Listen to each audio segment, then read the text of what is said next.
सारे दर्शकों ने राम राम। फिलहाल भाई जींद के बस स्टैंड पे है और आज रोडवेज का चक्का जाम है। आप लोगों को दिखाना चाहूंगी, ये बस है, बस खड़ी, रोडवेज वाले ने बस खड़ी कर दी है और ये वर्कशॉप है इस साइड, ये वर्कशॉप भी बिल्कुल भरा खड़ा है क्योंकि जो रोडवेज की कुछ मांग है, रोडवेज कर्मचारी उनकी कुछ मांग है, मांग लगातार बार बार उठने लग रही है, बार बार धरने प्रदर्शन करने पड़ रहे हैं। लेकिन आज चक्का जाम कर रखा, बसा ने छोटे छोटे क्या धरना पे बैठ गए। बातचीत करेंगे आखिर कुकर के है, के कुछ मांग है और जो सवारी है, जो सवारियां नहीं बड़ी परेशानी हो रही है लगातार, जो लंबे रूट पर जाना है जिस रोडवेज की बस हम जा कर दे, लेकिन आज सवारियां ना परेशानी का सामना करना पड़ रहा है। बातचीत करांगे आखिर किस तरह कुकर के है, कोई सवारी है उससे भी पूछांगे कितनी दिक्कत बन रही है। क्योंकि एक बात और कहना चाहूँगा भाई, जो लंबा रूट पर जाना चाहे है, जो कोई ज़रूरी काम तो बिक जियो, लेकिन लंबा रूट पर आज ना जाइए क्योंकि जो रोडवेज की बसें है बिल्कुल चक्का जाम है, रोडवेज की बस नहीं चल रही है। तो सारी बसें है साइड में लगा रखी। इस साइड आपने दिखाना चाहेंगे ये वर्कशॉप है, वर्कशॉप में बिल्कुल सारी बसें हैं जाम कर रखी हैं। तो बातचीत करांगे आखिर पूरा मामला के कुछ है, क्यों ये आज हड़ताल पर बैठे हैं रोडवेज के कर्मचारी हैं। अपना परिचय दे दो आप एक बार। आजाद सिंह गिल, सदस्य साझा मोर्चा, राज्य प्रधान, हरियाणा रोडवेज संयुक्त कर्मचारी संघ। तो आज चक्का जाम में पूरी तरीके से आज हरियाणा रोडवेज का पूरा चक्का जाम, पूरे इंडिया में, पूरे हरियाणा में बिल्कुल।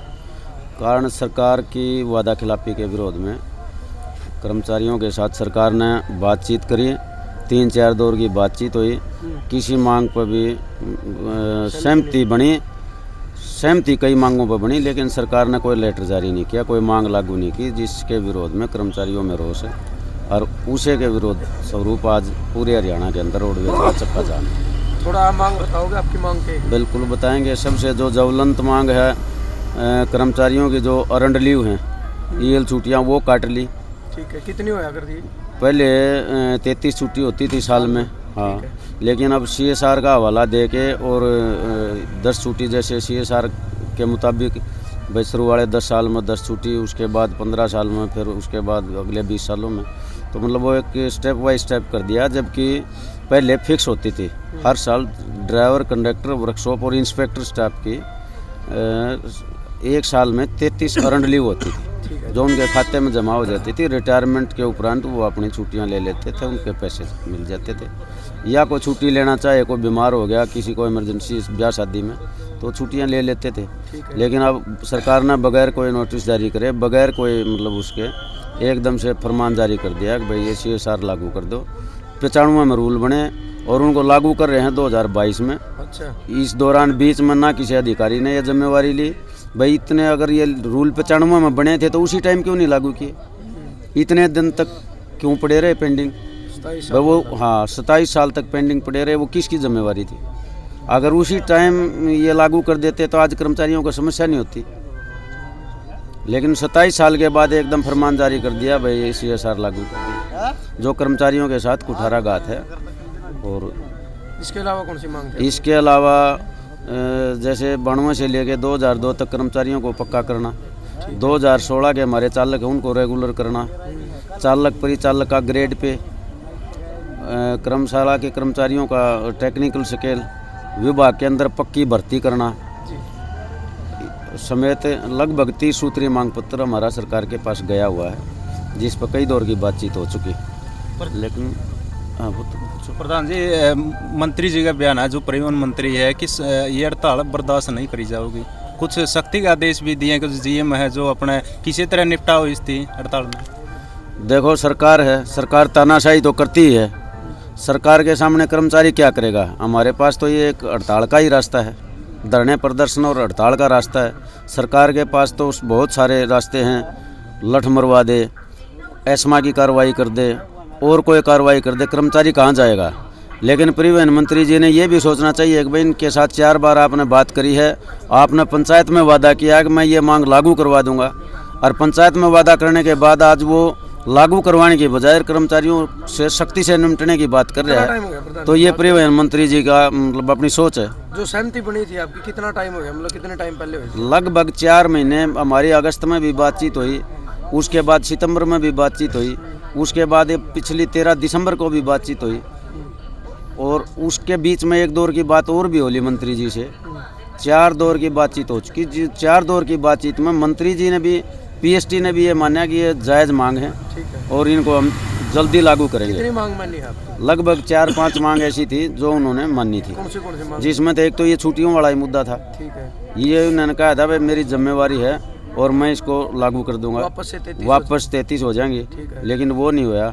उसके अलावा जैसे भाई ऑनलाइन ट्रांसफ़र हो गई थी, कर्मचारी फरीदाबाद से उठा के यमुनानगर भेज दिए, यानी आसमान से गिरे खजूर में अटके, उनके वापस तबादलों की बात हुई थी, वो नहीं किए गए। उसके अलावा 92 से लेकर 2002 तक के कर्मचारियों को कोर्ट का फैसला आने के बावजूद जर्नलाइज करने की बात कही थी, आज तक वो नहीं किया गया। और भी कई मांगे, बोनस की मांग थी, जितनी बार जाते हैं बोला 2 साल का तो एफडी में जा रहा है और बाकी वह प्रक्रिया चल रही है। लगभग 9 साल इस सरकार को हो गए, 9 साल से ऊपर, 9.25, लेकिन 9-9.25 साल में रोडवेज के कर्मचारी का बोनस आज तक नहीं मिला। प्रधान जी, कई जगह से खबर आ रही है कि जीएम है उन्होंने डीसी से को लेटर लिखे हैं, मतलब कई जिलों के डीसी है कि जो बस चालक हैं उसके आवाज़ निकालना, कुछ इस तरह की मतलब समस्या निपटने के लिए कुछ पुलिस प्रशासन भी मांग गया है। ऐसा है, ना तो किसी बस की हवा निकाली और ना कभी कहीं हरियाणा से ऐसी कोई खबर है। कर्मचारी अपनी मर्जी से, अपने विवेक से हड़ताल पर बैठे हैं और बसें खड़ी हैं वर्कशॉप के अंदर, आप नज़ारा देख सकते हो। और ना ही कोई ऐसा प्रशासन ने भी हमारे साथ कोई ऐसा भेदभाव नहीं किया जिसकी हम बुराई कर सकें या आरोप लगा सकें, क्योंकि हम शांतिपूर्ण हड़ताल पर बैठे हैं। एक दिन की हड़ताल थी आज की, और उसके बाद तुरंत साझा मोर्चा की मीटिंग बुला के आगे का प्रोग्राम। कौन सा मोर्चा बैठे हैं प्रधान जी? साझा मोर्चा में 10 यूनियन है हरियाणा रोडवेज की, और सभी यूनियन है इस साझा मोर्चा में जो शामिल है हड़ताल के। एक जो पीछे ई टेंडर का जो प्रस्ताव पास होया है उसके बारे में आप क्या कहोगे? बड़ा मुद्दा चला वो। बिल्कुल काला कानून है, और ये खाली से ड्राइवर ही नहीं, आम आदमी भी प्रभावित है, क्योंकि जो बाइक चलाता है वो भी प्रभावित है, जो कार चलाता है वो भी प्रभावित है, ट्रैक्टर चलाता है वो भी प्रभावित है। क्योंकि ये कानून ऐसा है भाई, इसमें कहीं छोटी मोटी छिटपुट घटना होए बगैर रहती नहीं। अगर कोई दुर्घटना हो जाती है और वो चालक गाड़ी के पास रह गया तो उसको जनता मारने के लिए तैयार। अगर भाग जाता है तो सरकार ने फरमान जारी कर दिया भाई 7 लाख रुपये जुर्माना या 10 साल की सज़ा। उसने तो दोनों तरह मरना है, तो उसके लिए तो ये फांसी का फंदा है और बिल्कुल काला कानून है। भाई चालक है, अपनी रोजी रोटी कमा रहा है, उसकी कितनी इनकम है, अपने बच्चों का पालन पोषण कर रहा है। अगर उसकी एक दुर्घटना होगी, उस दुर्घटना में वो 10 साल के लिए अंदर चला गया, उसका तो पूरा परिवार ही चला गया, फिर उसके पास तो कोई साधन नहीं बचा। 7 लाख की भी हो, शायद इतने पीछे भी नहीं होंगे। इतने पैसे कहाँ से लाएगा? जो 10 से 12-15 हज़ार की नौकरी करेगा, जो जिसका पेट का गुजारा नहीं चल रहा, वो आदमी 7 लाख रुपये जुर्माना कहाँ से भरेगा? ये बड़ी बिल्कुल गलत कानून है, और इस कानून के लेके भी हम आज हड़ताल पे हैं। ये भी हमारी मांग में शामिल है, और हम सरकार से इसके बारे में भी अपील करते हैं ये कानून वापस ले। और 1-2-3 तारीख की जो हड़ताल थी उसमें ट्रक ड्राइवर बहुत सारे साथी धरने पे बैठे थे, लेकिन रोडवेज बस तब भी चलन लग रही थी। पूछा भी गया, एक ड्राइवर था, हमने सवाल पूछा था, वो कह रहा था हालांकि कानून गलत है, बोले पर मजबूरी है भाई, सरकारी कर्मचारी हैं, सरकार के आदेश मानने पड़ेंगे, और छोड़ दी तो नौकरी गई, फिर मतलब भाई पेट का सवाल है। देखिए 1-2-3 तारीख को प्राइवेट ट्रांसपोर्टरों की हड़ताल थी, और हमारा भी उस हड़ताल को नैतिक समर्थन था। और 3 तारीख को, 1-2 तारीख को वो हड़ताल थी, 3 तारीख को हमने भी हड़ताल में पूर्ण रूप से प्रैक्टिकल तौर पे शामिल होने का आह्वान किया था। लेकिन 2 तारीख को सरकार ने ट्रांसपोर्टरों को बुला के, जिसमें चालक संघ नहीं था, सिर्फ ट्रांसपोर्टर थे, चालक नहीं थे उसके अंदर, ट्रांसपोर्टरों से एक समझौता किया, और उस समझौते को कह दिया कि भाई ये मतलब कानून लागू नहीं होगा आनंद फानन में, और वो हड़ताल खुलवा दी, झूठी अफवाह फैलवा दी। जबकि वो ना तो वो समझौता ड्राइवरों के साथ होया था, वो ट्रांसपोर्ट जो मालिक हैं, मालिक ने गाड़ी थोड़ी चलानी होती है, उनको सरकार ने समझाया कि भाई ड्राइवर तो अंदर हो जाएगा, तू दूसरा ड्राइवर ले आइए, तन्ने तो गाड़ी चलानी है, तन्ने ड्राइवर से क्या लेना देना है। और इस तरह का उनको भुरगला के और वो हड़ताल खुलवा दी थी। जबकि उस दौरान भी हमारा उस हड़ताल में समर्थन था, और आज भी हम उस बात को लेकर हड़ताल पे हैं। तो हम इसका तो पुरजोर शुरू से ही विरोध कर रहे हैं और आगे भी करते रहेंगे। प्रधान जी, एक खबर आ रही है हिसार और रांची से कि 144 धारा लगा दी गई है, क्या मतलब किस तरह क्या लगाई गई? देखो आपने पता होगा इसका बारे में। देखिए हमारी नॉलेज में तो ऐसी कोई बात है नहीं, दैनिक भास्कर में ये खबर छप रही है। और अगर ऐसी बात है तो ये सरकार की मर्जी है, धारा 144 लगाए, कोई और धारा लगाए, सरकार लगा सकती है, वो सरकार का अधिकार क्षेत्र है। लेकिन हमारा विभाग के कर्मचारी हड़ताल पर बैठे हैं, शांतिपूर्ण तरीके से बैठे हैं, कहीं से कोई ऐसी घटना नहीं है जहाँ कोई भाई लड़ाई झगड़ा या कोई किसी टाइप की कोई मतलब वो हुई हो हाथापाई। और बिल्कुल शांतिपूर्ण हमारी हड़ताल रही है और पूरी सफल हड़ताल है। पूरे हरियाणा के अंदर 90 से 95% हड़ताल है। आगे के कदम रहा भाई आपका? आगे हमें कल या परसों साझा मोर्चा की मीटिंग बुला के ठीक है। और जो भी सबकी राय बनेगी तुरंत कोई और बड़ा आंदोलन देने का प्रयास करेंगे। आपने केला कह देखो, जब तक किसान आंदोलन चले है, किसान आंदोलन आज़ादी के बाद का एक ऐतिहासिक आंदोलन रहा, 379 दिन चला। उसके बाद पहलवाना का आंदोलन चला है, सरपंचा का आंदोलन चला है, मनरेगा का आंदोलन चला है, ड्राइवरों का है, वो आशा वर्कर का चला है, मास्टरों का चला है, कलरका का चला है। मतलब कोई ऐसा विभाग नहीं बचा भाई जो आंदोलन। आज ड्राइवर एक देश की रीढ़ की हड्डी है, जो सवेरे बस तलेगा, दूध की गाड़ी तलेगा, फल फ्रूट तलेगा। हालांकि मंत्री, एमएलए, एमपी और पीएम तक गाड़ी तो ड्राइवर चलावा है। कानून दोनों पे लागू हुआ। तो मतलब भीतर में एक शायद डर हो गया होगा गाड़ी में स्टेयरिंग पकड़ने पहला कि भाई नुका कर नहीं भाई डर, भीतर में डर तो बैठ गया होगा भाई यूँ हो गया तो दोनों साइड आदमी मरा है। बिल्कुल, ये बिल्कुल सच्चाई है। और मानसिक तौर पे भी प्रभावित हैं वो लोग। और मन में ये डर बैठा हुआ है कि भाई गाड़ी चला रहा यार, कोई दुर्घटना होगी तो तेरा तो परिवार भी गया और तू भी गया। तो इसमें कोई दुराय नहीं। और रही बात हड़ताल की, तो ये तो आप मीडिया से संबंधित और हम भी जनता का हिस्सा हैं, देखने ही लग रहे हैं। किसानों का आंदोलन कितना लंबा चला, लगभग 750 किसान वहाँ शहीद हो गए। और सरकार ने फिर ये मान्या कि ये कानून गलत थे और वापस लिए। उसके बाद समय समय पर आंदोलन होते रहे। हर वर्ग, किसान, मजदूर, कर्मचारी, हर वर्ग, दुकानदार, व्यापारी, हर वर्ग आज आंदोलन की राह पर है। कोई भी वर्ग इस सरकार से संतुष्ट नहीं है। उसके बावजूद भी मतलब सरकार अपनी तानाशाही चलाए हुए है, फरमान जारी कर देती है। जो फरमान जारी कर दिया वो कर दिया, उसको वापस। अब ये ड्राइवरों वाला वही तो कानून है हिट एंड रन का। भाई फरमान जारी कर दिया और कर दिया तो कर दिया, भाई सरकार है इसको वापस नहीं लेगी। लेकिन आम आदमी क्या करेगा? धरना प्रदर्शन हड़ताल ही कर सकता है, उसके पास और क्या हथियार है? सरकार के पास तो सारे हथकंडे हैं। उनको लाठी चार्ज भी कर सकती है, वाटर कैनन का हमला भी कर सकती है, एस्मा भी लगा सकती है, और भी बहुत से सरकार के पास हथकंडे हैं आम आदमी को, पब्लिक को, कर्मचारी को दबाने के। लेकिन कर्मचारी के पास क्या है? नारे लगाना, धरना प्रदर्शन करना, यही अपना विरोध दर्ज कराने के लिए। अपना परिचय दे दो। सज्जन सिंह कंडेला, वरिष्ठ राज्य उपाध्यक्ष हरियाणा रोडवेज संयुक्त कर्मचारी संघ। तो क्या कहना चाहोगे आज की जो हड़ताल है? आज की जो हड़ताल है, हड़ताल करने का हमें कोई शौक नहीं है।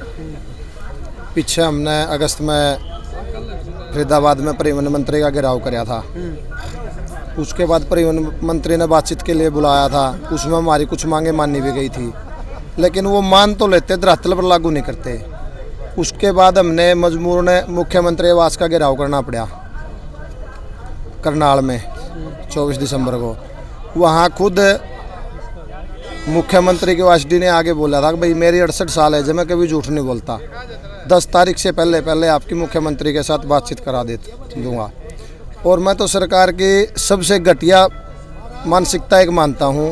एक तरफ तो सरकार कहती है कि बेटी बचाओ बेटी पढ़ाओ, लेकिन वहाँ पर जो पुलिस कर्मचारी थे उनको साइड में करके जो अपनी बहनें हैं पुलिस में, उनको आगे कर दिया गया।